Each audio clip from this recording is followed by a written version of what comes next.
একটাই ছেলে, কি কষ্টে মানুষ করে বড় করতে বাবা, চলে গেল মুখে মাটি দিয়ে আমাদেরকে।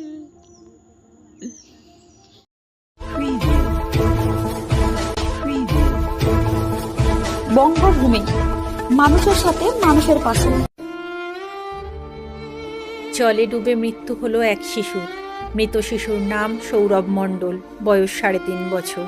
মর্মান্তিক ঘটনাটি ঘটেছে বৃহস্পতিবার দিন দক্ষিণ 24 পরগনা জেলার ফ্রেজারগঞ্জ কোস্টাল থানার মৌসুনী গ্রাম পঞ্চায়েতের কুসুমতলায়।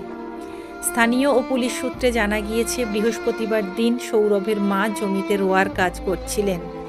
বাড়িতে সৌরভ ও তার বোন বড় দাদু বড় দিদার কাছে ছিল। সবার অলক্ষ্যে সৌরভ কখন বালতি নিয়ে পুকুরে চলে গেছে কেউ জানে না। কিছুক্ষণ পরে সৌরভকে দেখতে না পেয়ে খোঁজাখুঁজি শুরু হয়।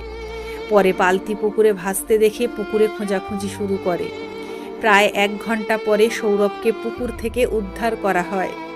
এরপরে খবর দেওয়া হয় ফ্রেজারগঞ্জ কোস্টাল থানায়। ঘটনাস্থলে পৌঁছান ফ্রেজারগঞ্জ কোস্টাল থানার পুলিশ।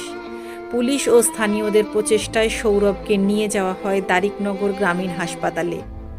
দারিকনগর গ্রামীণ হাসপাতালে নিয়ে গেলে কর্মরত চিকিৎসকরা সৌরভকে মৃত বলে ঘোষণা করেন। এরপরই পুলিশ দেহ উদ্ধার করে ময়নাতদন্তের জন্য কাকদ্বীপ মহকুমা হাসপাতালের মর্গে পাঠিয়েছেন। সৌরভকে হারিয়ে শোকের ছায়া নেমে এসেছে সৌরভের পরিবারে। ঘটনার ছেলেটা আসছে, বাইরে খেলা করছে, খেলা করে তার বাবুর কাছে সে ঘরে যাইছে। যাবার পরে ছেলেটা সে পায়খানা ঘরে বালতি থাইল কোতবালিয়া চলেছে, লক্ষ্য রাখছি তারুর মধ্যে বাড়িছে। যখন খুঁজে না পুকুরে বালতি ভাসে, খাই রে চলে রে, আমার সব শেষ হয়েছে, টোকা নেবো মরে আর পুকুরে নিচে পড়িছে বাবা। আজ বাবা আমার খাই চলে এলো বাবা।